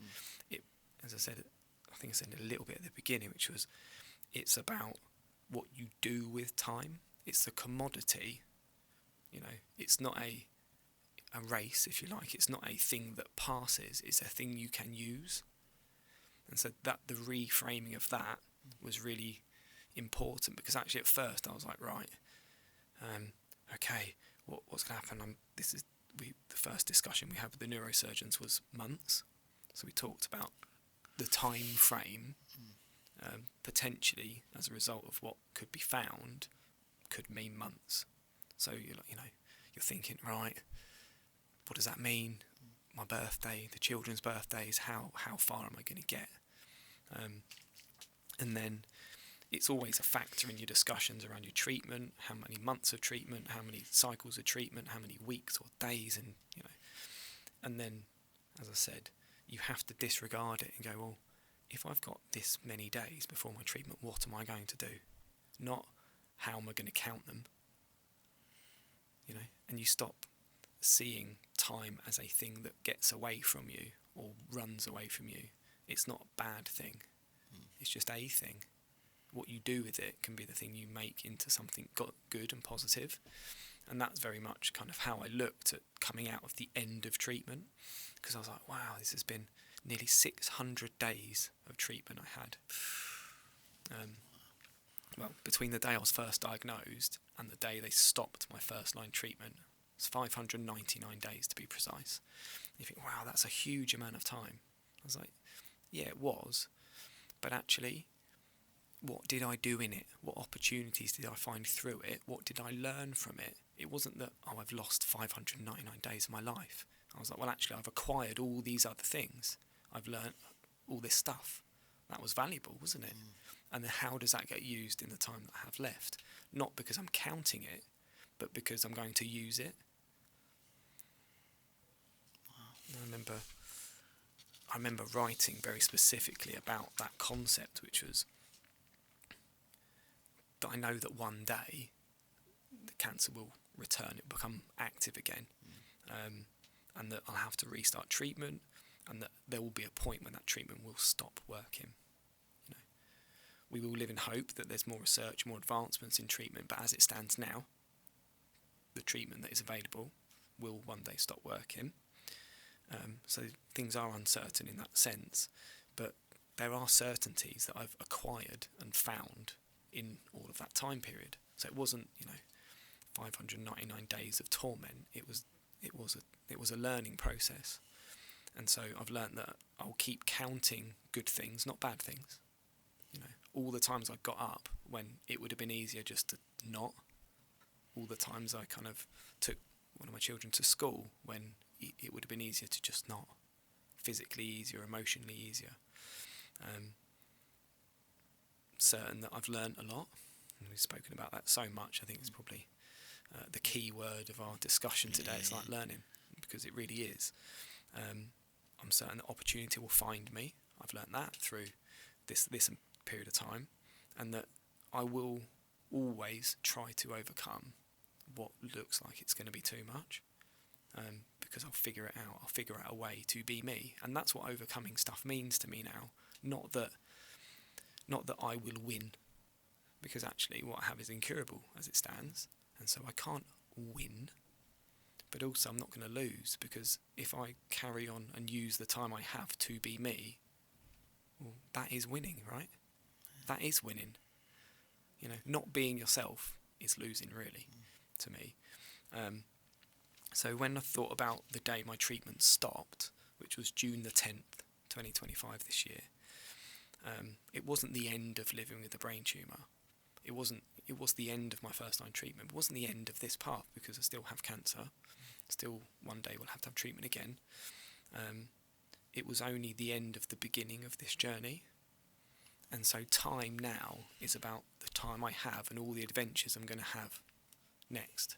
It's not time lost. It was time preparing me for what comes next. I love that. I love that. It's not the end. It's not the end of my story, but the beginning of this. And is this how you feel like this new version, I guess, of? Do you feel like it's a new version of Matt? Is that right, or do you feel you've always been Matt, but this has just unlocked the true Matt? I don't know. Yeah, it's a really, really good question, because there's a lot in there, in the sense of how you understand that. So it's probably not completely new, and there's some days I feel really, really old with the treatment side effects and stuff I've had, to be fair. But so it's not a new me, it's a developed version of me. So it's all the things I valued and all the things I've learnt to use the most. And of all the, it's an evolved version of me, if you like, that is, not bigger and better, but just different, and more wise to the things that mean things to me, more wise to the way that I will approach things that are difficult in life, more insightful in what challenges mean and what they can be for you. Because I'm not going to turn around here and go, do you know what, having a brain tumour and having incurable brain cancer is the best thing that ever happened to me. Of course it's not. It's more that it's what you make it. And that's the difference in me. So that everything's just what you make it. It's not black and white, or it's just, what do you want it to be? Everyone lives an experience. We'd be stuck in a traffic jam. We could sit there kind of shouting at your steering wheel, or you could just put some music on and relax. Or you could be in a big queue in the airport, your plane's delayed. Yeah, you could sit and relax, look out, look at the planes taking off, people watch. It's what you make it. And obviously they're not necessarily obviously comparable to being diagnosed with incurable brain cancer, but the logic is the same, that things, situations, scenarios, environments are what you make of them by how you look at them.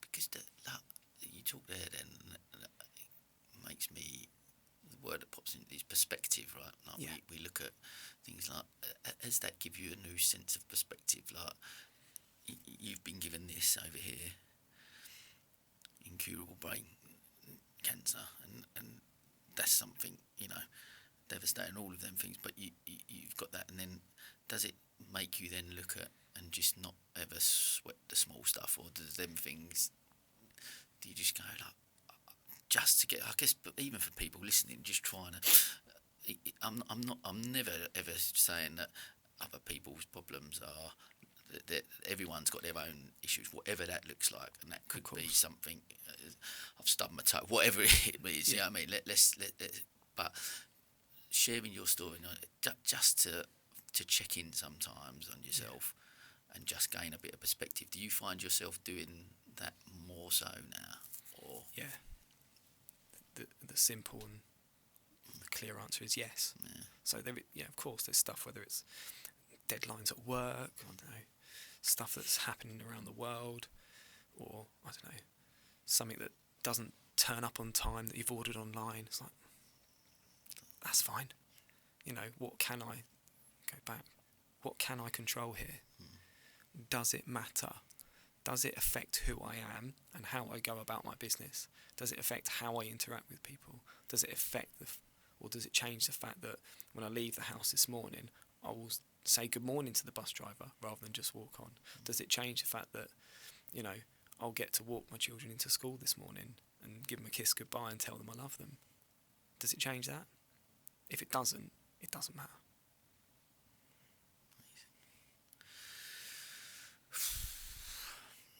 Mate, I just feel like, as we're coming towards the end, you just shared like a catalogue, I guess, of learnings from your entire journey, and I'm so grateful for how you've shared it, and your openness and your vulnerability and everything but the wisdom and the insights that you've shared. But I really believe that people that I'm hoping as well, my hope is that the people listening to this can relate so many of those lessons to life in general, whether you're struggling or not, whether you've been diagnosed with something or not, just lessons in life and that's why so much of you've documented the journey and how you've shared it today as well, that people can take so much from it. I guess if you had to pick out the biggest key lesson, what would, if you had to pick one, what would that biggest lesson that you think from this diagnosis and from where you are right now that you've learned? I mean, you've given away my answer in your question. Learn. It's that be prepared to never stop learning about whatever is in front of you and all the people around you. Because the moment you stop learning, you stand still. And if you want to move forwards, whether that's over the top of a big challenge that you face or through a really, smooth period in your life where you've got all the things that fulfill you, don't stop learning. Because if you stop learning, you stop moving.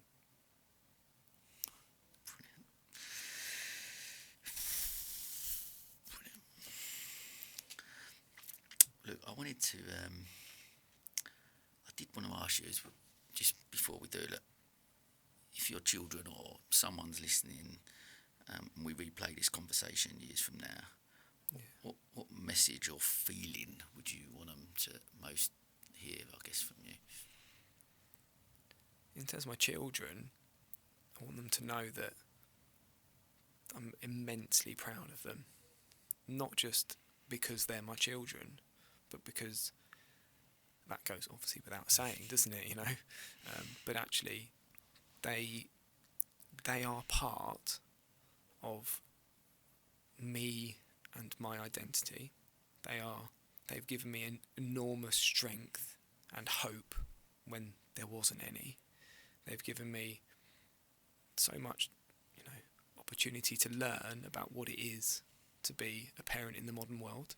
They've given me so much motivation to face things that are frankly completely unimaginable.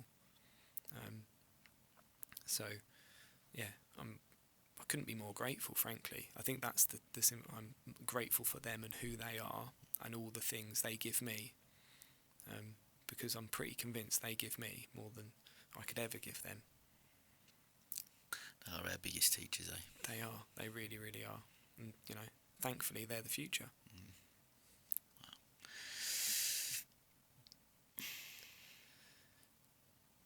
And I guess,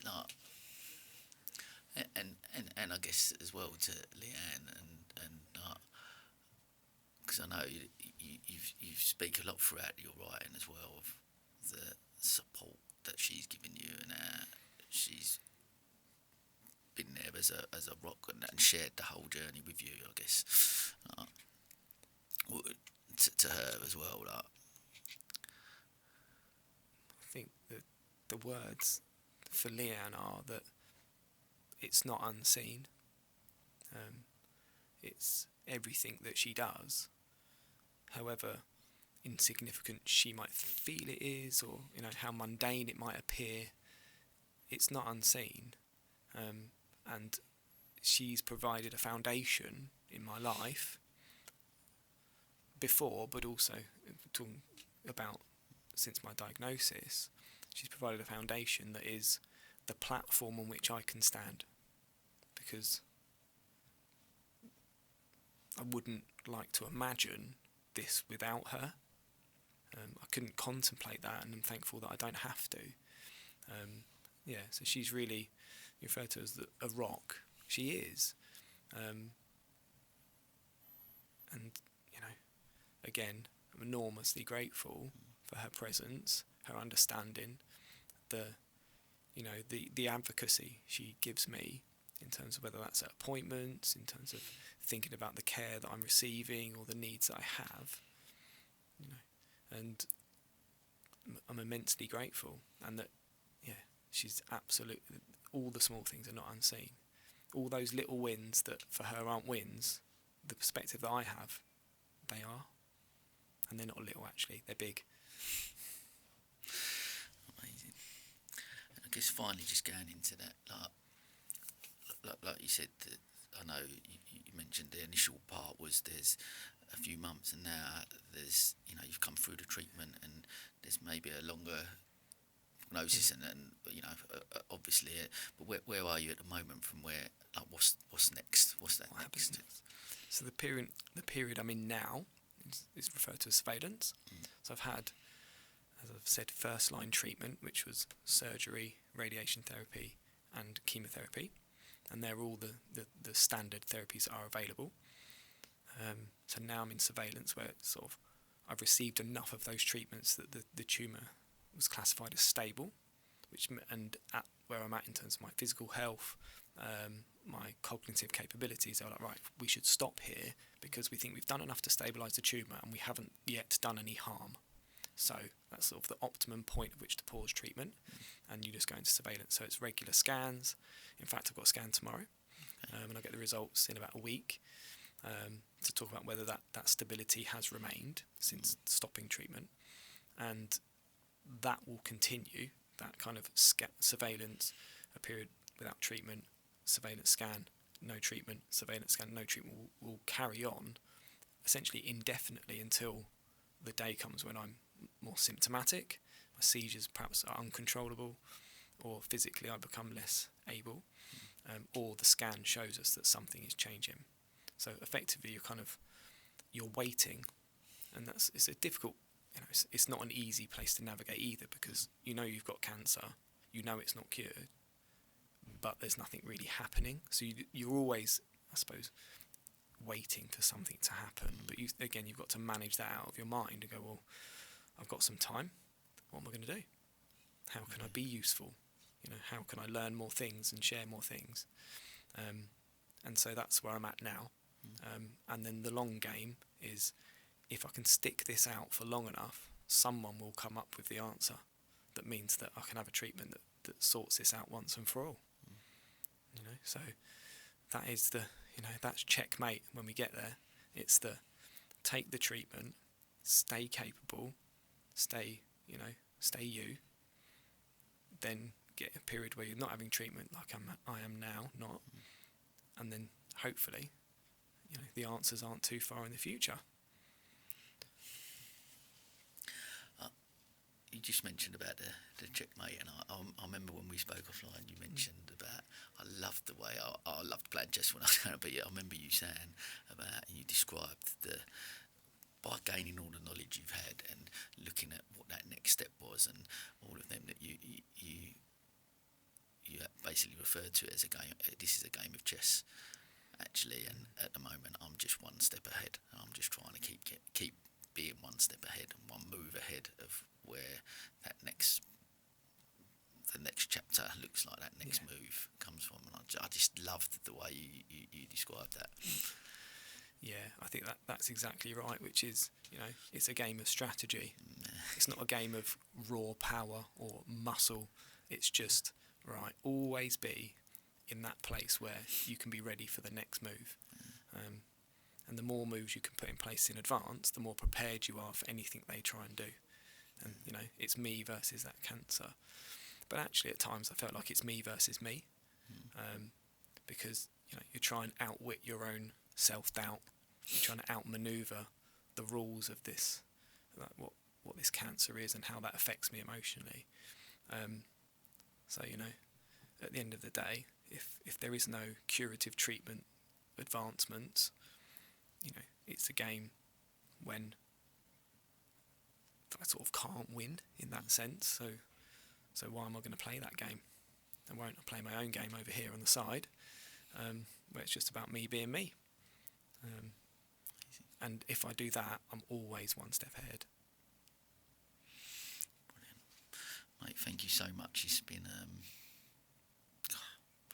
just been such a wonderful conversation. I'm so grateful for you coming on and sharing everything. Like I say, I was fortunate enough, and I urge anyone listening to follow Matt on Instagram, and I'll share the links in the notes and stuff. But Reed is an amazing journey, as is the way you, like I said, the way you write is so beautiful, and I've been so grateful for you coming on today and being able to share that.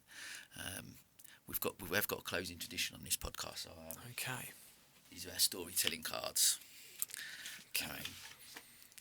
These are based on the 5 pillars, and so I'm gonna get you to pick a card, any card. Any card. And Okay. then pass it back to me, and I'll read it out to you. Okay.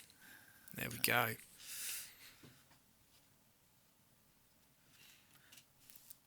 What's one boundary you've set that's restored balance in your life? Work. So the boundary I've set with work is that I'm going to work 4 days a week now instead of 5, and all the extra hours that come, if you like, with it, which is, and I know I can do my job in that time, so, and that's enough, because that gives me the balance in the rest of my life to participate at home with the children and all that really, really fulfilling stuff, and really the way I want to use my time. But that, I think that's the really obvious practical boundary, which is right, when I go back to work, I'm not going to work full time plus all the extra time. So when I walk out that door at the end of the day, I'm going to shut my office door behind me, and my work stays in there. That's it. So it's finding, work's still important, of course it is, and I really love my work, but work stays in the office. When I'm at home, I'm at home. Amazing. Mate, thank you so much. I'll say, sharing your journey and being able to share it on here as well. I have no doubt the lessons that you've learned and the lessons and the wisdom that you've shared, actually, for anyone listening and people in life in general, and changing so many of the stigmas out there that are archaic in my mind, that you're challenging and you're proving. You're saving lives, mate. I really do believe that, and you're having such a huge impact, and you're more than participating in this world, my friend. So, listen, thank you so much. It's been amazing. Thank you for the opportunity, and your kind and compassionate words again. It's been wonderful to talk to you and to feel so heard, actually, and I really, really hope that anyone that's listening just thinks, do you know what, that's interesting, I'm curious about that, maybe I'll go and learn my own way through some of these things and the challenges that they face in their life. And you don't have to do the things that I've done, because you're you, actually, and do things your way and find your identity as you do, and that's the biggest lesson of them all. Amazing. And as they say, it's a wrap.